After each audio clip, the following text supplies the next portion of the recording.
Fala pessoal, começando mais um vídeo aqui hoje e eu quero falar de um assunto que está muito em alta aí, que é a contratação do Cruzeiro ao Gabigol, ídolo do Flamengo, decisivo, um centroavante, um atacante de peso que vai elevar o patamar da equipe celeste. E hoje eu quero falar com vocês como que o Cruzeiro vai se adaptar para receber o Gabigol no seu time e assim poder render ainda mais. Vai ser um vídeo muito interessante, vou mostrar imagens, formações táticas de como que pode ser essa adaptação ao Gabigol, ao estilo do Cruzeiro e principalmente ao estilo do Diniz, que é um técnico muito peculiar, com um sistema de jogo muito peculiar. Eu peço que, se você ainda não é inscrito no meu canal, eu peço que você se inscreva. Eu me chamo Alif, eu falo de futebol aqui todos os dias. Então, já sem delonga, eu quero falar então dessa contratação. O Gabigol chega para o Cruzeiro, muito provavelmente tem um acordo verbal já feito com o Cruzeiro, como foi noticiado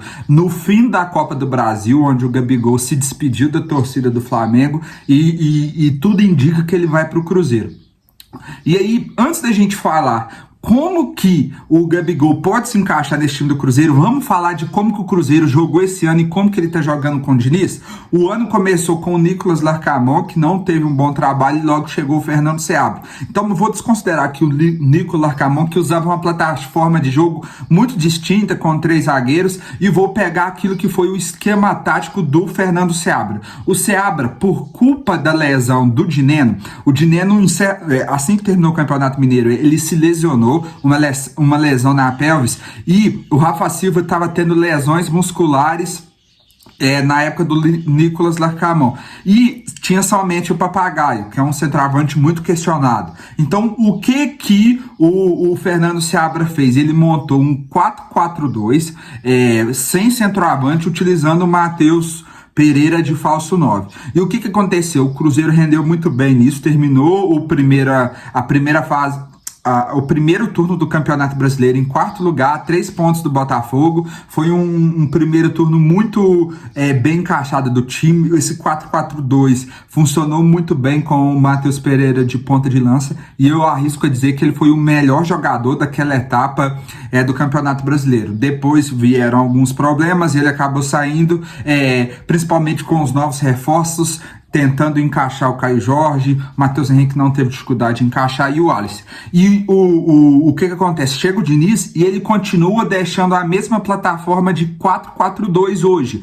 Só que ele diferenciou um pouco o 4-4-2 do Seabra na hora de defender. Eu vou mostrar isso aqui na tela para vocês entenderem. Hoje, eu peguei aqui alguma imagem, não é propriamente o Cruzeiro, mas hoje, atacando, o Cruzeiro usa basicamente esse 4-4-2 aqui. O Cássio no gol, o William na direita, o João Marcelo e o Villalba zagueiros, Marlon do lateral esquerda. O primeiro volante no último jogo contra o Criciúma, que foi onde isso tudo deu mais certo, é o Lucas Romero. Então ele desce para ajudar tanto na saída de bola, e quando perde no momento defensivo ele sai para caçar também. O meia esquerda aqui, o volante esquerdo, é o Matheus Henrique, e o volante direito aqui, o meia direito, que acho que fez um bom trabalho contra o Criciúma, foi o Lucas Silva. Para atacar o Matheus Pereira, então, de camisa 10, jogando atrás do lado esquerdo estava o Caio Jorge, do lado direito o Verón. No entanto, para defender, continuava em 4-4-2, só que o que acontecia? Para preservar o Matheus Pereira ficava como se ele ficasse cobrindo o centro, e o Gabriel Verón vinha aqui para a segunda linha para defender. Isso várias vezes aconteceu no jogo para defender. O Gabriel Verón saindo do ataque para defender aqui na linha de 4 do meio de campo. Isso gerava, às vezes, um desajuste de marcação, mas isso, em vista do que já foi, melhorou bastante. Então, o Cruzeiro, basicamente, com o Diniz, joga num 4-4-2. Então, o que acontece? Eu acredito que o Cruzeiro não vai ficar com o Verón. Então, independente das novas peças que forem ficar, eu acredito que o Gabigol pode chegar e para pegar esse lugar no ataque do Gabriel Verón, fazendo dupla de ataque com o Caio Jorge. Só que você se lembra que eu disse que na hora de defender, o Gabriel Verón vinha aqui para a segunda linha e ajudava o time do Cruzeiro a defender? o Gabigol nunca que vai voltar para a segunda linha para defender. O Caio Jorge era esse cara que, com o Fernando Seabra, voltava para a segunda linha para defender. Nos poucos jogos que o Caio Jorge jogou com o Fernando Seabra, ele estava aqui do lado direito, vinha para cobrir. Então, o que acontece? Existe duas opções ano que vem. Claro que isso tudo vai passar por uma formação de elenco. Se o Cruzeiro continuar jogando nesse 4-4-2, eu acredito que o Gabriel Veron saia, o Gabriel Barbosa chegue, assume esse lugar do Veron e ele possa fazer uma dupla de ataque com o Caio Jorge. Então os dois são atacantes muito móveis, muito dinâmicos e que talvez possam se complementar jogando numa dupla. No entanto, para isso acontecer, na hora de defender exigiria mais do Matheus Pereira. Então talvez um desses dois vai ter que dar lugar para o Matheus Pereira descansar na hora de defender e descer para essa segunda linha. No entanto, isso é se o Cruzeiro jogar num 4-4-2. Eu vou mostrar como que o Fluminense do Diniz jogava para a gente ver como que o Cruzeiro pode adaptar com o Gabigol nessa função. De jogar semelhante àquilo que o Fluminense, campeão da Libertadores, jogava. A plataforma era um 4-3-3, basicamente, né? O Fluminense era o Fábio, o Samuel Xavier na direita, o Nino, Felipe Melo, Marcelo, o volante de base, o número 5, era o André. Aqui a gente tinha o Arias, o Martinelli, o Ganso, aqui de camisa 10, circulando aqui todo, e o Keno aqui pela esquerda, e o centroavante era o Cano, que fez uma temporada, assim, ótima. O que acontece? Se o Diniz ano que vem quiser implantar esse 4-3-3, um dos atacantes, ou o Gabriel Barbosa, o Gabigol, vai ter que ser banco, ou o Caio Jorge. Porque aqui, o que acontece? Aqui é mais um centroavante de referência. E nenhum dos dois é esse centroavante de referência, lembrando que ainda a gente tem o Dineno. Então a plataforma base aqui nesse 4-3-3, um dos centroavantes deverá sair, caso o Dineno não seja titular.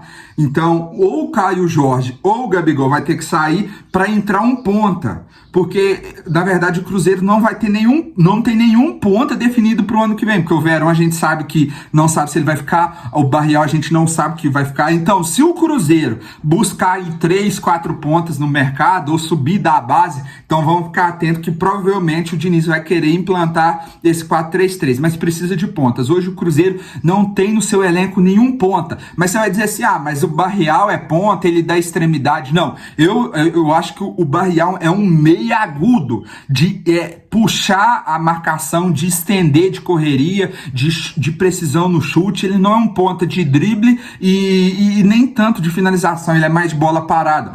Eu vou dizer que vocês não me entendam mal, a melhor forma do Barrial foi jogando como meia esquerda. Ele parece muito o Rafinha do Barcelona depois que ele se transformou em meia esquerda. Ele estica a defesa, ele espaça a segunda com a primeira linha. Então foi onde ele performou melhor no Cruzeiro. Ele jogou tanto também como ponta esquerda e ponta direita, eu acho que não deu certo. Então o Cruzeiro vai ter que tirar ou o Gabigol e o Caio Jorge e colocar 2 ou 3 pontas. E aí o Matheus Pereira viria fazer essa segunda linha como camisa 10, jogando atrás e tendo liberdade para circular em tudo, a exemplo do Ganso no Fluminense. O Martinelli seria o Matheus Henrique, o André poderia ser ou o Romero ou o Alisson, que recuperasse a forma física, e aqui nesses dois aqui de pontas a gente teria que ver quem que entraria.